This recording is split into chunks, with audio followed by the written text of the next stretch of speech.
В эфире телеканала «Итоги дня» расскажу о самых заметных событиях уходящего дня. В студии Дарья Крайленкова. Добрый вечер. В начале коротко о темах.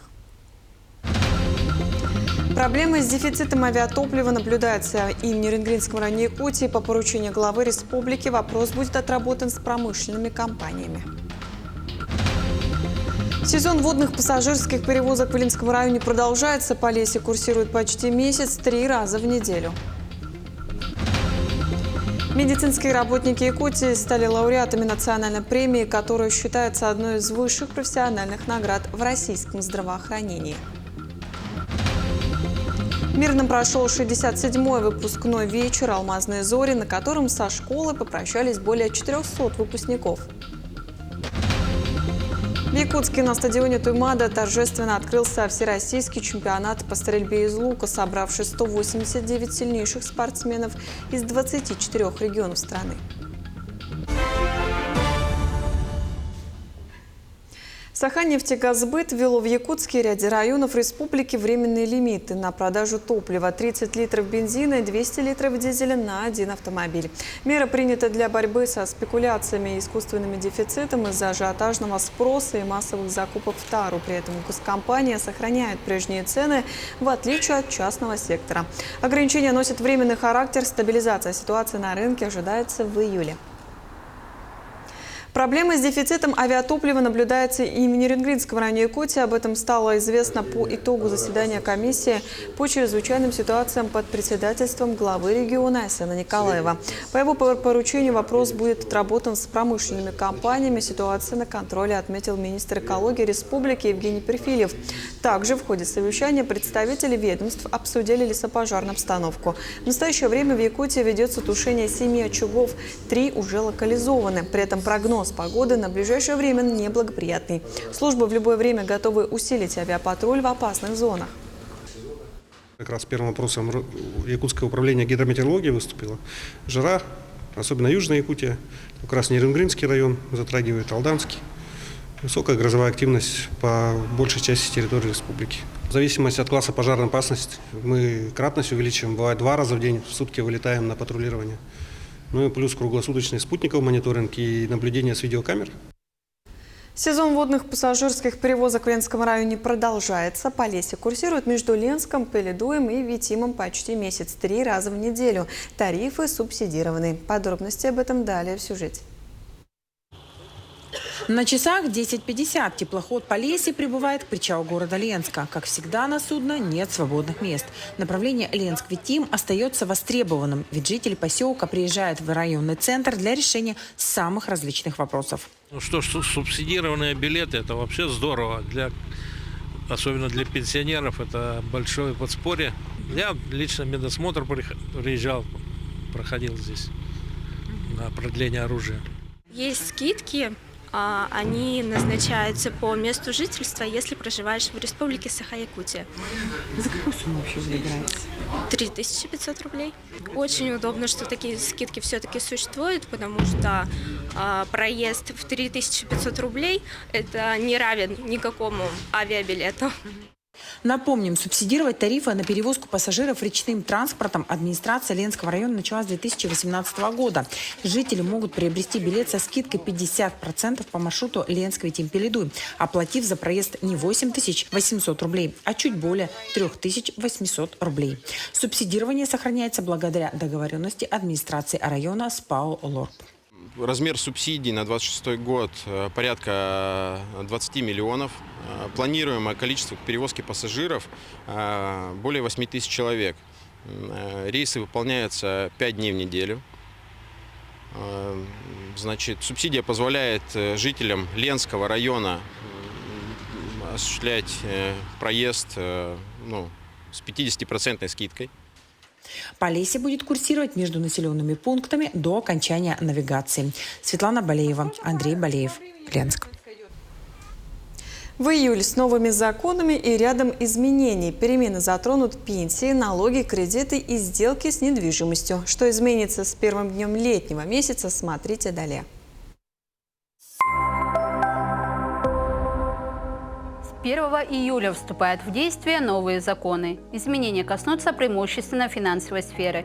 О нововведениях расскажем далее. Прибавка для пенсионеров. Июль начнется с бессрочной прибавки к страховой пенсии. Претендовать на нее могут пенсионеры, которым в июне исполнилось 80 лет. Им автоматически без подачи заявления удвоят фиксированную выплату.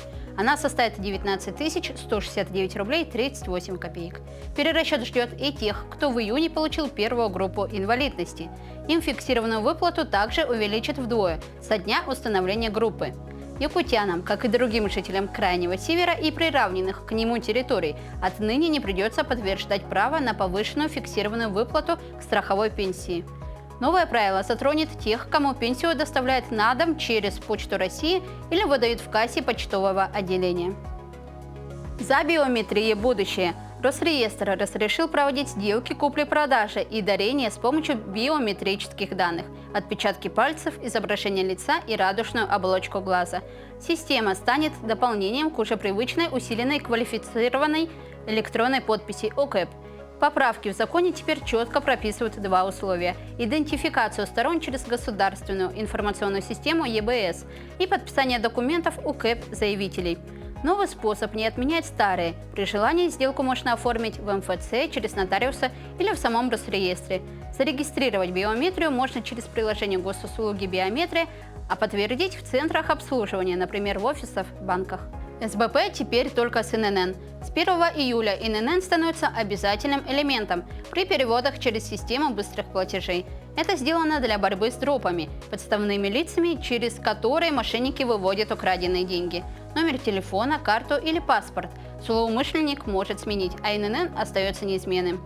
В пресс-службе Национальной системы платежных карт заявили, что банки будут обмениваться ИНН между собой автоматически через инфраструктуру, то есть без участия клиента. Если у организации нет информации об ИНН, запрашивать его у отправителя не будут. Сдай НДФЛ, спи спокойно. 15 июля – последний день для своевременной уплаты НДФЛ за 2025 год. Это касается тех, кто был обязан подать декларацию 3 НДФЛ до 30 апреля 2026 года и указал в ней сумму налога к уплате.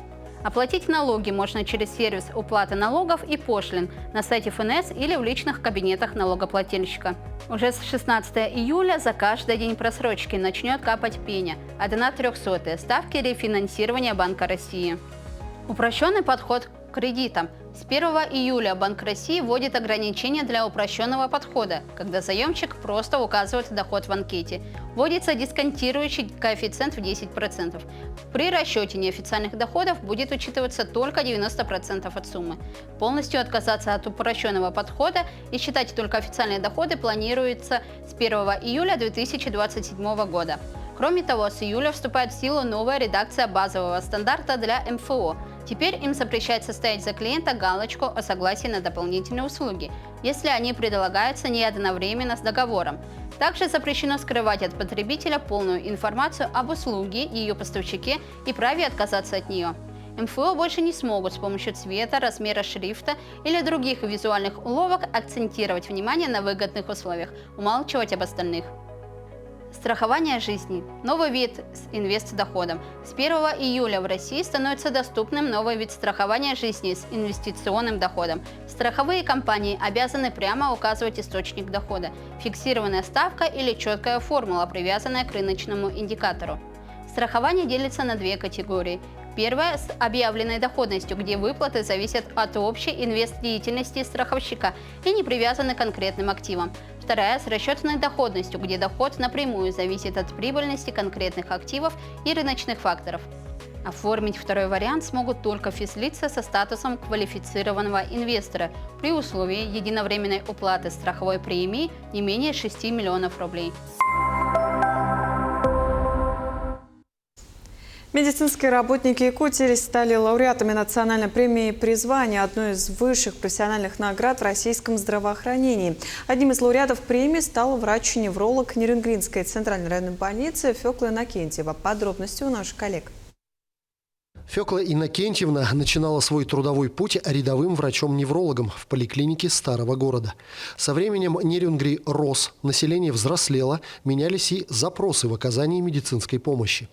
Благодаря Фёкле Иннокентьевне впервые была внедрена абсолютно новая методика при тромболитической терапии при инсультах. В 2010 году мы прошли обучение у Вероники Игоревны Скворцовой в Москве, в Санкт-Петербурге по оказанию, как мы были первыми пионерами, или мы считали себя революционерами в лечении таких больных. Еще нам не говорили, что я рассказываю сказки, небылицы, что я фантазирую, что можно больному в течение 4 часов оказать экстренную помощь и вылечить инсульт, и его полностью восстановить. За то время, что открылось первичное сосудистое отделение, у нас смертность в 2 раза уменьшилась в городе, и инвалидность уменьшилась, потому что мы начали широко применять тромболитическую терапию и оказание помощи в первые 4-6 часов помощи. За годы работы Фёклы Иннокентьевны сделано многое. Это ежедневная борьба с последствиями инсультов и неврологических патологий, создание школы неврологии, воспитавшей десятки высококлассных специалистов, а также внедрение современных протоколов лечения. Это очень компетентный доктор-невролог. Нам с ней работается чудесно. Она всегда очень лояльно относится к сотрудникам. Она очень щепетильно относится к пациентам. Это очень грамотный доктор. Поэтому мы считаем, что она получила эту награду прямо заслуженно. Замечательный человек, замечательный врач. Самоотверженность и высокий профессионализм при лечении в сложных условиях и сохранение здоровья пациентов. Всеми этими качествами, а также своими накопленными знаниями и опытом Фёкла Иннокентьевна с удовольствием делится с новым поколением медицинских работников, выбравшим спасение человеческих жизней. На самом деле я безумно счастлива, что у меня получилось попасть в ПСО, и что Фея Иннокентьевна согласилась стать моей наставницей. Я считаю, что это врач мирового уровня. На моей памяти нету таких наставников ни у меня в университете, ни у моих знакомых, ни в нашей больнице больше. Это тот человек, который готов передавать свои знания молодому поколению, который готов учить. И я горжусь тем, что я стала ее ученицей. И надеюсь, что когда-нибудь у меня тоже получится стать таким же врачом, как и она. Высокое признание заслуг Фёклы Иннокентьевны – яркий пример того, как преданность своей профессии помогает преодолевать любые трудности ради спасения жизней. А ее ежедневный труд вдохновляют коллег на новые достижения, которые когда-то казались невозможными. Иван Лазаренко, Андрей Гаянов, Нерюнгри. Выпускникам военного учебного центра Северо-Восточного федерального университета вручили военные билеты. Их обладателями стали 42 курсанта, которые в течение 2 лет проходили теоретическую и практическую военную подготовку без отрыва от основной учебы. Подробнее об этом расскажет моя коллега Лилия Бурцева.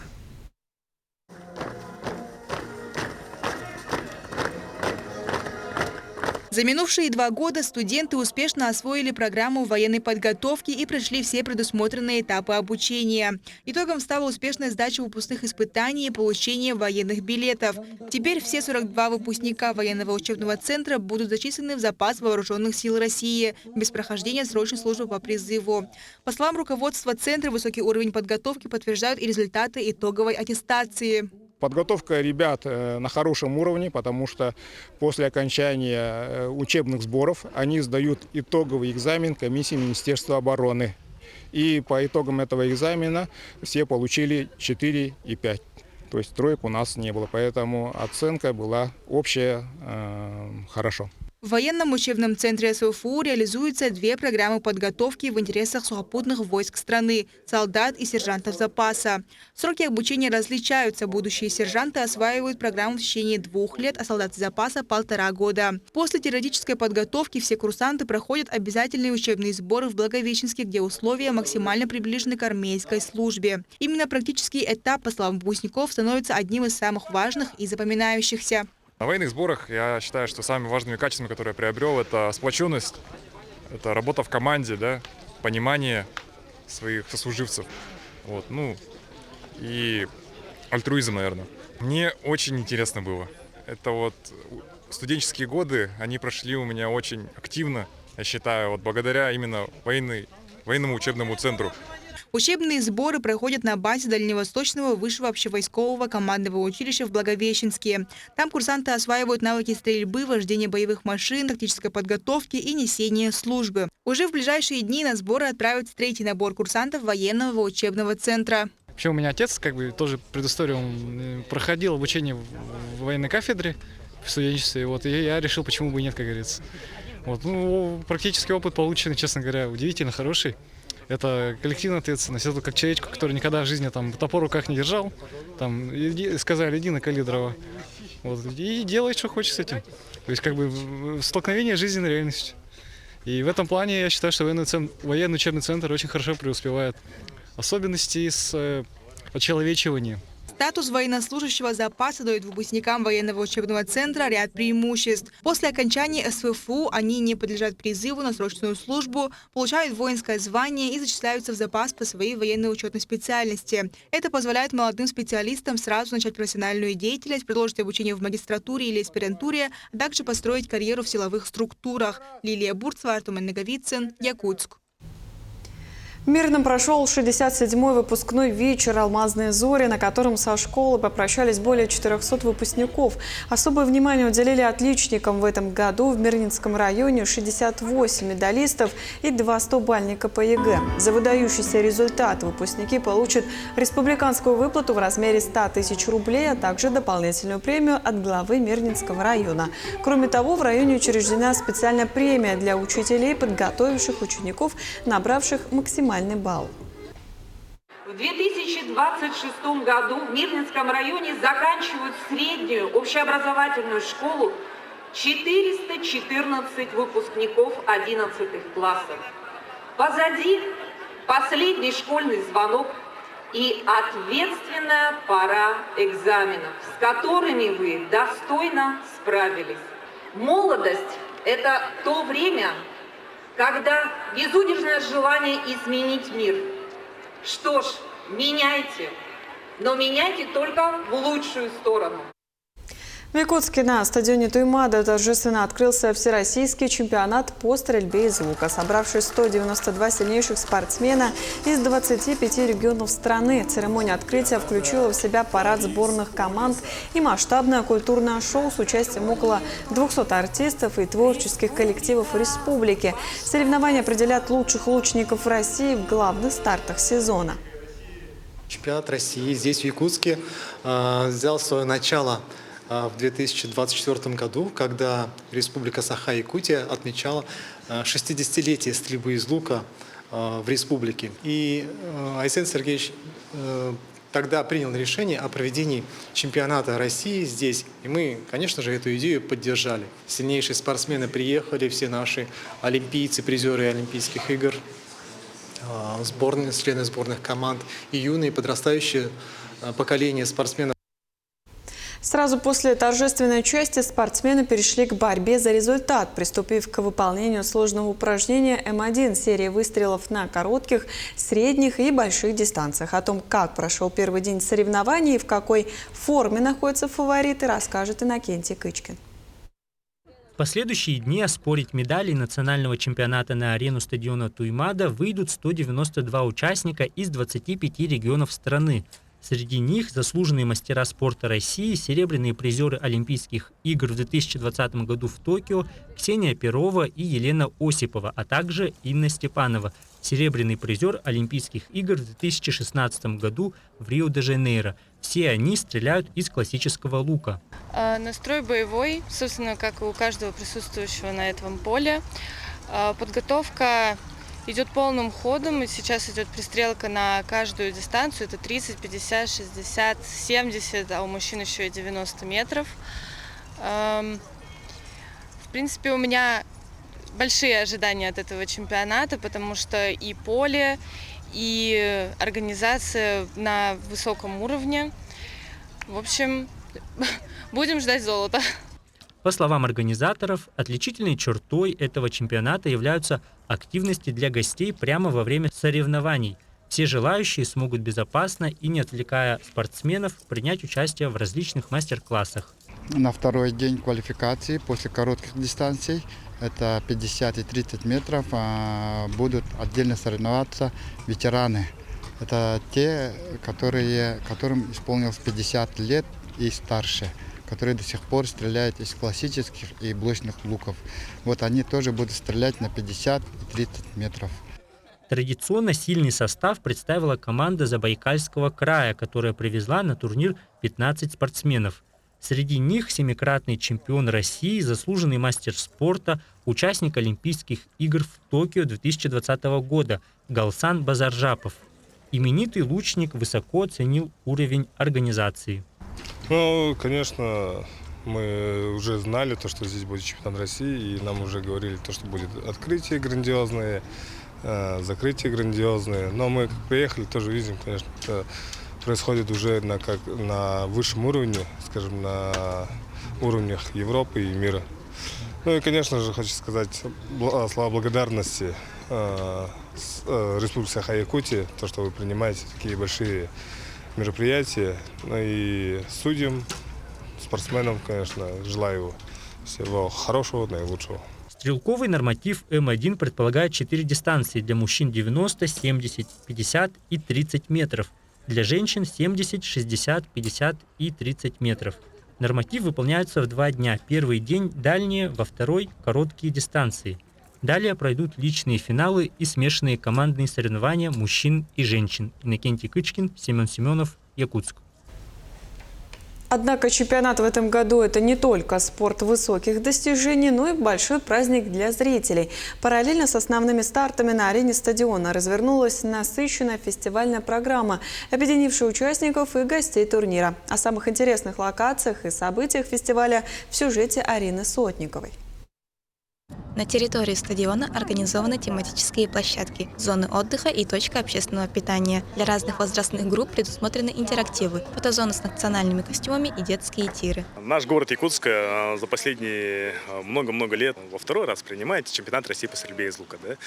И надеемся, что нашим гостям все очень понравится. И у нас такая вот интересная мечта, да, не то что мечта, а желание, чтобы все участники ушли с максимально позитивным впечатлением не только о Якутии, но и о чемпионате и как оно должно быть. В мире якутского спорта высоко чтят историю и культуру. Гости чемпионата могли ознакомиться с технологией изготовления традиционного лука. На фестивале свои работы представил народный мастер Николай Рожаков Боло Уз. Первый лук делали в 2015 году. В 2017 когда проводили сверхлонг в Илюйске, и там включили программу вот это. С тех пор каждый год сверхлонка там проводит стрельба на дальность.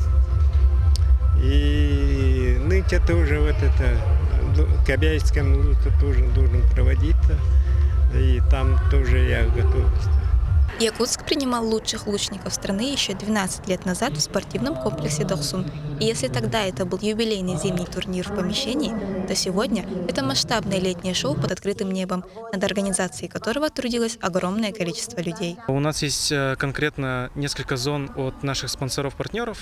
Также у нас есть фотозона с баннером и якутскими костюмами, такими антуражными, небольшой фудкорт, и также в зоне активности еще есть аллея авторов, где представлены работы наших мастеров местных и художников. Подобные мероприятия со множеством площадок являются неотъемлемой частью масштабных спортивных форумов. Организаторы уверены, что смогут привлечь внимание всех гостей чемпионата. Фестиваль продолжит работу во все последующие дни до 3 июля. Арина Сотникова, Иван Сорокоумов, Якутск. Праздник Солнца и единения народа в местности Усть-Хатын отметили Сех Туймады. В этом году он собрал рекордные 230 тысяч гостей со всей и России, и стран зарубежья. Программа включала в себя более 100 мероприятий, прошедших в течение 2 дней на 20 площадках. О том, как отметили грандиозный праздник, смотрите в сюжете далее. Праздник лета ежегодно собирает гостей с разных уголков нашей необъятной страны. В этом году местность Усть-Хатын традиционно приняла на своей территории представителей других стран. Среди почетных гостей генеральный консул Республики Индия во Владивостоке Шиварадж Сайбан Манагри.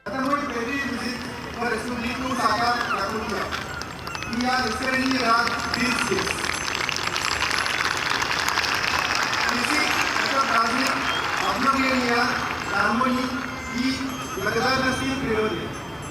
Он отражает ценности, которые близки к культурным традициям племени. Для якутян Эссех — это не просто праздник встречи лета и начала нового жизненного цикла, но и место общения со своими родственниками, священная местность Усть-Хатын, территория, где происходит очищение души и единение с природой. Каждый раз перед началом Эссеха, когда все еще гости не приедут, там за день, тут есть место с березами, куда надо прийти, пообщаться с духом местности, провести свои обряды, желательно с людьми, которые имеют связь с природой, алгоритмы, и тогда все нормально. В этом году программа включала свыше 100 событий на 20 различных локациях. Одним из них стал конкурс кузнецов, который собрал мастеров со всей Якутии. Для меня, наверное, самое сложное сковать нож и сделать рукоятку. Она у меня иногда кривой получается, поэтому приходится переделывать много раз. Как начала сама делать ножи, вот с тех пор и участвую. Вообще начала заниматься этим, что участвую в таких конкурсах. Каждый год количество гостей Эссеха Туймады растет. Если в прошлом году праздник посетили свыше 210 тысяч гостей, то в 2026 году их количество превысило 230 тысяч. Видно, что народу пришло очень много, это очень важно. Важно, что к нам прибыли гости со всех краев нашей большой страны России и также зарубежья. Мы очень рады каждому гостю Эссеха. Мы рады тому, что люди из года в год больше готовятся к этому мероприятию. Женщины и девушки украшают себя нарядами, мужчины готовят свои тюсюльга, и это все связывает нас неразрывной нитью с нашими предками. Священный праздник Эссех традиционно объединяет сотни тысяч людей. День встречи лета уже давно вышел за пределы нашей родной республики. Он по праву стал настоящей визитной карточкой Якутии. Николай Коровин, Вероника Таюрская, Виктор Дьячковский, Усть-Хатын. Таким мы видели этот день наши корреспонденты. Ну а я с вами прощаюсь. Всего доброго и до встречи в дальнейших эфирах.